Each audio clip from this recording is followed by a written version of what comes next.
आदाब दोस्तों, मैं शराजी और आप देख रहे हैं हमारा YouTube channel Noori media and entertainment. हमारे साथ हैं श्री किशोर यादव, सीनियर मैनेजर माइनिंग, जो बीसीसीएल के सेफ्टी ब्रांच में पदस्थापित हैं और सीएमआई इलेक्शन बीसीसीएल ब्रांच में प्रेसिडेंट पद पर खड़े हैं। आइए जानते हैं सर की क्या प्लानिंग्स हैं। मैं Kishore Yadav, senior manager mining, BCCL headquarter में कोयला भवन में सेफ्टी डिपार्टमेंट में पदस्थापित हूँ। अभी जो सीएमवाई का इलेक्शन हो रहा है बीसीसीएल में, तो बीसीसीएल ब्रांच में प्रेसिडेंट पद का उम्मीदवार हूँ। अभी इस इलेक्शन में जो मैं देख रहा हूँ, हमारे यंग ऑफिसर्स इतना बढ़ चढ़ के और पूरे जोश के साथ आगे आए हैं, तो हमें लगता है कि सचमुच सीएमवाई बीसीसीएल ब्रांच या बीसीसीएल में एक बहुत बड़ा बदलाव आने वाला है।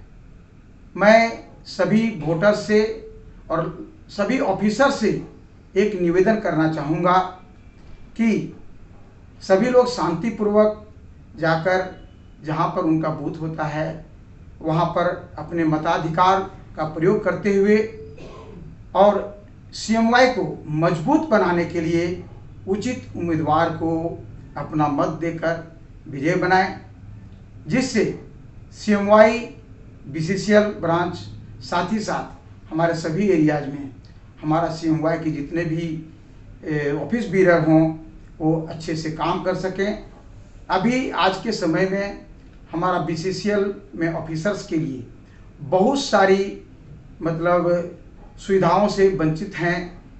अभी कोल इंडिया के हम एग्जीक्यूटिव्स हैं, बहुत सारे फैसिलिटीज़ कंपनी पॉलिसी के तहत में दिया हुआ है। जब हमारा अपॉइंटमेंट होता है उसी समय बहुत सारे जो फैसिलिटीज़ के बारे में होता है उस समय उसमें पूर्ण तरह से वर्णित रहता है। अभी कोल इंडिया में 7 सब्सिडरीज जो हैं और एक सीएमपीडीआर जो भी हैं, जहाँ पर भी हमारे जितने भी सब्सिडीज में हैं या कोल इंडिया में हमारा जो फैसिलिटी जो सुविधाएं बाकी सब्सिडीज में मिल रही हैं, बहुत कुछ सुविधाओं से हमारा बीसीसीएल ब्रांच के जितने भी हमारे ऑफिसर्स हैं बीसीसीएल के, वो सब सुविधाओं से वंचित हो गए हैं। अब बहुत सारा मुद्दा है, आप मैनिफेस्टो में देख भी रहे होंगे कि बहुत सारे मुद्दे हमारे ऑफिसर्स के सामने हैं। अब अभी इन मुद्दों को लेकर के हम चुनाव लड़ भी रहे हैं।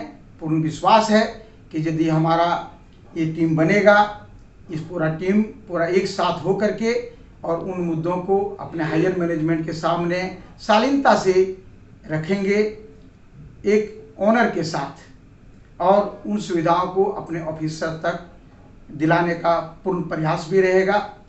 अब अभी देखिए कि हमारा कोल इंडिया के सर्कुलर्स के अनुसार एचआरए एक बीसीसीएल के लिए बहुत बड़ा मुद्दा बन गया है।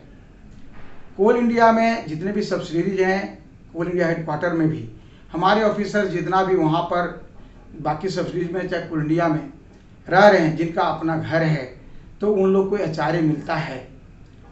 बीसीसीएल में अभी एचआरए बंद कर दिया गया है। हमारे बहुत सारे ऑफिसर्स अपने घर में रह रहे हैं, कंपनी क्वार्टर में नहीं रह रहे हैं, लेकिन उन्हें एचआरए से वंचित कर दिया गया है। अभी नए ऑफिसर जितने हमारे ज्वाइन कर रहे हैं, उन लोग को प्रॉपर एकोमोडेशन नहीं मिल रहा है, वो रेंटेड घर में रह रहे हैं, उन लोग को हाउस रेंट नहीं मिल पा रहा है। अभी मेडिकल फैसिलिटीज़ के बारे में बात करें तो अभी हॉस्पिटल में जाइए तो वहाँ पर हमारी ऑफिसर्स के लिए अलग कोई सेल या अलग काउंटर नहीं है। लाइन लगा करके वहाँ पर रजिस्ट्रेशन कराना पड़ता है, फिर ओपीडी में जा करके चेकअप के लिए वहाँ पर भी लाइन लगाना पड़ता है। बहुत ही दुख के साथ कहना पड़ता है कि इस तरह से मान लीजिए हमारा 2000 ऑफिसर्स हैं, हमारे हॉस्पिटल में कितना ऑफिसर जाके डेली ट्रीटमेंट कराते होंगे, 4 या 5 मैक्सिमम। वो 5 ऑफिसर्स वहाँ पर लाइन लगा के जाते हैं और फिर ट्रीटमेंट में दिन भर लग जाता है। तो इस तरह से बहुत सारी असुविधाएं यहाँ पर हैं, जिसको अपने मैनेजमेंट के सामने हम अच्छे से रखेंगे। हमारा जो मैनेजमेंट है, सीएमडी साहब, माननीय सीएमडी साहब, माननीय डीपी साहब, जो भी हमारे डायरेक्टर सब हैं, सभी लोग हाईली कोऑपरेटिव हैं। सभी लोग हमारे ऑफिसर्स के बारे में सोचते भी हैं। हम इन मुद्दों को, इन असुविधाओं को लेकर उनके सामने रखेंगे। हमें पूर्ण विश्वास है इन सब असुविधा, जो भी असुविधाएं हैं, जिस तरह से हमारे ऑफिसर्स को जो दिक्कत हो रहा है, इस सब दिक्कतों का सामना नहीं करना पड़ेगा। अभी क्वार्टर मेंटेनेंस के बारे में बोल रहा हूँ। अभी बीसीसीएल में जितने भी क्वार्टर्स हैं जिसमें हमारे ऑफिसर्स रह रहे हैं, हम बीसीसीएल के अधिकारी हैं। बीसीसीएल मिनी रत्न कंपनी है और हम कोल इंडिया के एग्जीक्यूटिव्स हैं। कोल इंडिया महारत्न कंपनी है। अब सोचिए कि हमारे ऑफिसर्स का जिस तरह से एकोमोडेशन दिया गया है, बहुत ही दुख होता है जब उन लोगों का क्वार्टर्स का कभी कभी निरीक्षण किया जाता है या हमें ऑफिसर्स के द्वारा कंप्लेन आता है तो बहुत ही खराब लगता है। इस तरह का एक अलग सेल इफेक्टिव वे में हो कि वहाँ पर जाके हमारा जैसे भी हमारा ऑफिसर्स ऑनलाइन में कंप्लेन करे या ऑफलाइन करे तो एज पर जैसा रिक्वायरमेंट है उन लोग का तुरंत उसका समाधान हो जाना चाहिए। साथ ही अभी बहुत ही तो खराब, कल मैं सीवी एरिया गया था तो वहाँ ऑफिसर्स ने हमारे सामने जो रखा, बहुत ही दुख हुआ कि यदि किसी ऑफिसर का किसी तरह का अचानक कुछ अटैक हो जाता है, कुछ प्रॉब्लम हो जाता है, तो उसको वहाँ से पहले रिफ़र कराने के लिए सेंट्रल हॉस्पिटल लाना पड़ता है। फिर यहाँ से रिफ़र होगा तो वो हमारे इम्पैनल हॉस्पिटल में दिखा सकते हैं। बहुत ही दुख के साथ कहना पड़ता है कि 40-50 किलोमीटर दूर हमारा एरिया सीवी एरिया है, ब्लॉक 2 है, एरिया 1 है। यदि किसी को दुर्भाग्य से हार्ट अटैक हो गया तो क्या वो पहले सेंट्रल हॉस्पिटल आएगा कि बगल में हमारा इम्पैनल हॉस्पिटल, मिशन हॉस्पिटल है, वहाँ दिखाएगा? बगल में हमारा सरपी हॉस्पिटल है, यदि हमारा कतरास एरिया तरफ का किसी का कुछ होता है तो क्या सेंट्रल हॉस्पिटल में भर्ती होगा कि जान बचाने के लिए इम्पैनल हॉस्पिटल में भर्ती होना चाहिए उसको? नए जो अभी यंग ऑफिसर्स आए हुए हैं, चाहे जितने भी ऑफिसर्स अभी हैं, पेंशन के मद में हमारा अभी 10 पॉइंट समथिंग जो % काटा जाता है, ये बहुत ही ज़्यादा है।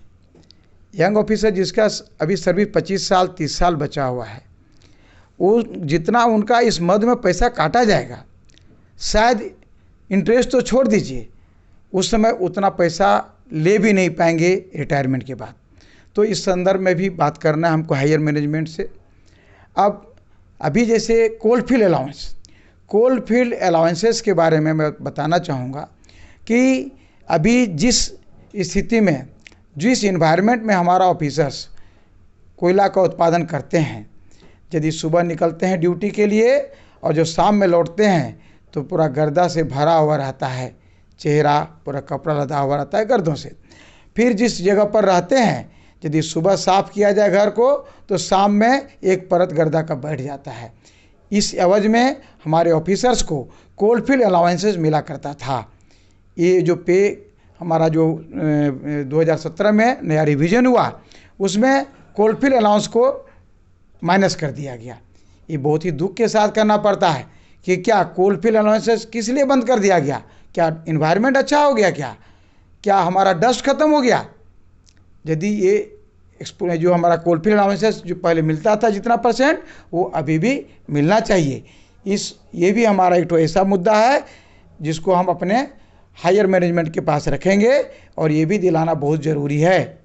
अभी देखिए हमारे ऑफिसर्स जो विपरीत परिस्थिति में हमारा जो प्रोजेक्ट में काम कर रहे हैं, चाहे अंडरग्राउंड में काम कर रहे हैं, जहाँ भी काम कर रहे हैं, अभी 1-2 मुद्दा बहुत ही ज्वलंत हो गया। अंडरग्राउंड अलाउंस को देखिए, जब हमारा ऑफिसर्स अंडरग्राउंड में जाता है तो बाहर की दुनिया को भूल जाता है, और जब अंडरग्राउंड से जब बाहर आता है, सुबह जाता है 8 घंटा 6 घंटा 7 घंटा जितना घंटा भी वहाँ पर रहता है, फिर जो ऊपर आता है तो सोचिए कि अंडरग्राउंड अलाउंस सब तरह का हो।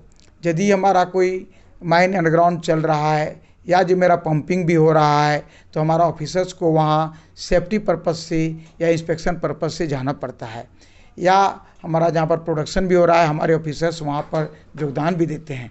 लेकिन अभी देखिए अंडरग्राउंड अलाउंस में भी कुछ विभिन्नताएँ मिल रही है, उन लोगों को प्रॉपर वे में, रेगुलर वे में अंडरग्राउंड अलाउंस भी नहीं मिल पा रहा है। अभी जो हमारे ऑफिसर्स जो फील्ड में काम कर रहे हैं उनके साथ बहुत सारी डिफ़िकल्टीज़ भी आ रही है। अभी देखिए हमारा बेरा कोलेरी में, वहाँ पर भी यदि कोई अनऑथराइज्ड लोगों को यदि हटाने के लिए हमारा मैनेजमेंट जाता है, लोकल मैनेजमेंट उस प्रोजेक्ट का चाहे उस कोलिरी का, तो उसके एवज में वहाँ के जो भी अनऑथराइज लोग रहते हैं उल्टा उसके ऊपर केस कर देते हैं। कभी असॉल्ट का केस कर देंगे इसी के ऊपर, या असॉल्ट कर भी देंगे। अभी सबसे पहले क्या भी होता है, लेडीज लोग को आगे कर देते हैं और उस तरह से उस टाइप का केस भी कर देते हैं, जो अब बहुत ही अप्रिय लगता है, बोलने में भी अप्रिय लगता है कि हमारे ऑफिस पर इस तरह का छेड़खानी का केस लगा देते हैं और फिर उनका इंक्वायरी चालू हो जाता है। तो अभी एक और मुद्दा बहुत ही ज्वलंत आने वाला भी है। अभी देखिए, हमारा जो पे रिवीजन होता है ऑफिसर्स का वो 10 साल में होता है और वेज बोर्ड का जो होता है वो हम 5 साल में होता है। अभी जो होने वाला है जो वेज बोर्ड का रिवीजन, उसमें देखिएगा इतनी विसंगतियां आ जाएंगी, इतना डिफरेंसेस आ जाएंगे, तो हमारे पास देखिएगा हमारे ऑफिसर्स का तनख्वाह जो E3 तक का ऑफिसर्स का तनख्वाह होगा जो वेज बोर्ड से कम हो जाएगा। पे एनोमली पहले ही चल रहा है। तो ये सब सारी असुविधाएं हैं। ये सब असुविधाओं को अपने मैनेजमेंट के पास जब रखेंगे तो पूर्ण विश्वास है ये सब सारी असुविधाओं का निराकरण हो जाएगा। साथ ही अभी हमारे जितने भी यंग ऑफिसर्स हैं कितना अच्छा से इस CMY के इलेक्शन में आगे आए हैं। एक बहुत बड़ा बदलाव आने वाला है। इस ठंडा में सुबह से लेकर के शाम तक, रात तक पसीना बहा रहे हैं। बहुत अच्छा लगता है। हमें तो बस एक चीज़ याद आती है कि बहुत बड़ा बदलाव ये हमारे यंग ऑफिसर्स लाएंगे, क्योंकि कहा जाता है कि पानी से नहाएंगे तो लिबास बदलेंगे और पसीने से नहाएंगे तो इतिहास बदलेंगे। ये हमारा CMY का इतिहास बदलने वाला है। एक मेरा नम्र निवेदन सभी ऑफिसर्स से रहेगा कि अभी जो इलेक्शन होने जा रहा है तो कहीं कहीं से मैं सुनने में आता है कि क्षेत्रवाद, ब्रांचवाद, अलग अलग वाद लगा करके और अपना इलेक्शन में इधर से उधर बातें कर रहे हैं। मैं सभी ऑफिसर से निवेदन करना चाहूँगा कि ये हमारा ऑफिसर एसोसिएशन जो है वो एक स्तंभ की तरह सभी ब्रांच के लिए है। इसमें कोई ब्रांचवाद, क्षेत्रवाद नहीं होना चाहिए। यहाँ पर 8 मेंबर जो BCCL ब्रांच में चुने हुए आएंगे वो पूरे BCCL के सभी ऑफिसर्स के लिए, सभी हमारे जितने भी हमारे ऑफिसर्स का डिमांड्स होगा सभी का एक यूनिफॉर्म मोड में समाधान होगा। तो मैं कहना चाहूँगा कि इस जस्ट जो इस टाइप का जो डिवाइड टाइप का बात चल रही है उस संदर्भ में मैं 2 लाइन बोलना चाहूँगा कि फूल को पंखुड़ियों में मत बांटो और कौम को कबीलों में मत बांटो।